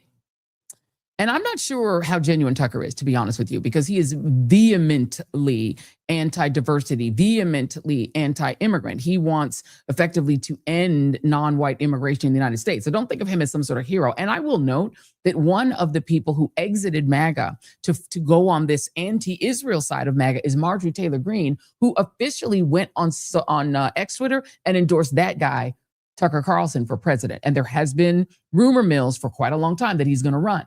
And if he ran, what he would do is run against pro-Israel MAGA, meaning J.D. Vance, who will be the leader of that technocratic Peter Thiel Epstein class movement, because these are all the people who are running around, kikiing with Jeffrey Epstein. All the tech bros were chilling with him because he too believed in this technocracy. He believed in this AI controlled future. He was investing in it. He was investing in Palantir. He's down with that movement. So you've got the Epstein elite that are on one side of this MAGA movement. And then you've got the anti-Epstein, anti-immigration, pro-rinse America white MAGA, which Tucker is a big part of. So just never think that he's doing this for some good reason. Now let's understand what this is doing to you. They're doing this not to make you richer or more prosperous. They're doing it and they're draining everything Americans have. D8, please. A record number of people tapped into their 401ks early last year. How many did that? 6%, or about 4.5 million people, took out hardship withdrawals. The number's concerning, but it is easier to tap your retirement account early because of changes that Congress has made in recent years that allow you to do that. Hardship withdrawals. You know that if you take a hardship withdrawal out of your 401k, you're undermining your retirement. This is like not even a good way to retire anyway. We should have pensions, but they're gone. People are now tapping their 401ks. That's how much people are struggling. They're effectively economically draining ordinary Americans, including these people who put everything they have in this little 401k, who are now having to tap it to live, to survive, to pay their mortgages. They don't care, because the future, again, is the rest of us are sheep. The rest of us are cattle. And they, the elite, will profit from the minerals that we live on top of and will profit from our cheap labor. Everything else will be replaced by AI. But you know who disagrees with this version of the world? The global South. You see how they were kind of dismissed by Pete Hegseth? Botswana is a country that might have the most gold on earth other than the Democratic Republic of Congo. Or I'm sorry, diamonds on earth other than the Democratic Republic of Congo. It is a diamond diamond mine with people. It's so many diamonds, big, giant, really diamonds. And it's been exploited for generations. Its labor has been exploited. Its people have been exploited. They've got a new president. I don't want you to listen to how he sounds. Seeing a world where rules seem to matter very little, and they matter only depending on who is benefiting from them and who is wielding the stick at any given point in time. We know that public international law respects territorial integrity, it respects the sovereignty of nations. And it also requires that the people of every nation state must exercise their self-determination. They must determine what happens within their borders. And to have external powers intrude and remove any head of state, regardless of what the circumstances are, I think it's something that is utterly shocking, and it is an affront to a rule-based international order. President Duma Boko was invited by Donald Trump to the White House for one of those meetings like the South African president had to sit through. And he said no. He has turned down a meeting with Donald Trump and said, you want to buy our resources. We have the minerals, you're the customer. Typically, the customer comes to the seller, not the other way around. If you want our resources, get your ass on a plane and come to Botswana, and then we can talk. I like it. And this is what's happening across the African continent, is that African leaders are saying we are no longer going to allow our countries to be bought and sold and exploited. The smart countries, the Burkina Fasos, are saying, F you, West. You guys want to form your weird technocratic, spheres of influence bullshit? Well, guess what our sphere of influence is? The youngest continent on the planet. The people who have the median youngest age on Earth. The largest growing population that will be $1 billion in our lifetime, 1 billion people, in our lifetime. Endless mineral wealth. Even with all the exploitation throughout all of Europe's history of exploiting Africa, they ain't run out yet. They still have gold. They still have minerals. They still have all the things. They're still Wakanda. As much as has been stolen from them, they still have more. And now they're starting to set terms for who can have it. The What are the highest scores on the... happen? Ooh, are we playing him yet? Well, what's going to happen as we're about to go into our moment of joy is that Pete Hegseth and company think it's going to go one way. It might go another way. The global South is not here for the shits. Not here for the shits. They have plans too, and they have resources to fight back. So go ahead, America. Go ahead, falling empire. Drain your resources using $1 million bombs to hit Iran's $20,000 drones. Eventually, you're going to run out of money to buy more bombs, and you're eventually going to see your dollar shredded, your economy cooked up, and who's going to be waiting in the wings to thrive in partnership with China? The global South. Let's go to our moment of joy. It is from the great city of Detroit, Michigan. An adorable third grader from Detroit is proving that big brains can come in small packages. 8-year-old Miles Dantzler was recently accepted in Mensa, the prestigious high IQ society, an achievement that has made his parents and his community very proud. What are the highest scores on the IQ test? It makes me really proud myself.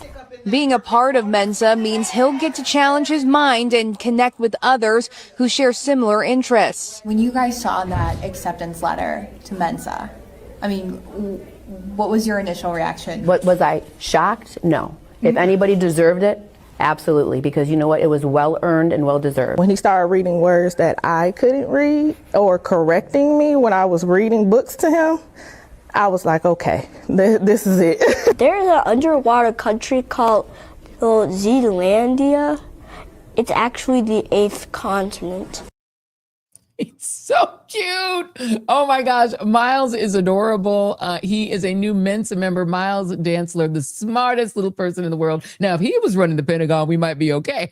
If he was running the country, we'd probably be fine. But it's not his level of quality that's running the country. It's just stupid people. Thank you all for tuning into the Joy Reid Show. I hope you guys have a fantastic, fantastic weekend. On Monday, the great Congresswoman Kamala Dove, the one who asked that question, one of the ones who took out Kristi Noem just by asking her if she's sleeping with her subordinate. I mean, she could have just answered the question. She will be here on Monday. Have a great weekend. In the meantime, if you're not hit liked and subscribed or share, please do it now. We wish you guys a fantastic weekend, and please stay safe out there. Try to stay sane. And I am so sorry about those gas prices. Maybe do something in walking distance. Try not to drive, because baby, $4.15. I just filled my tank at $4.15 a gallon. Lord have mercy. All right. Love you guys. Take care. See you Monday. Bye. Getting back to the basics, grassroots level. Let me dig a little deeper with the shovel. Plenty can't tell the forest from the trees, and I'm hard to detect, like a black hole in the dark. Injustice anywhere, it's a threat to justice everywhere. Let me make this clear, I got a bone to pick, and I'll never fear the threat of poverty. They don't want to talk about it, they rather party, so I'm a real talk about it, for sure.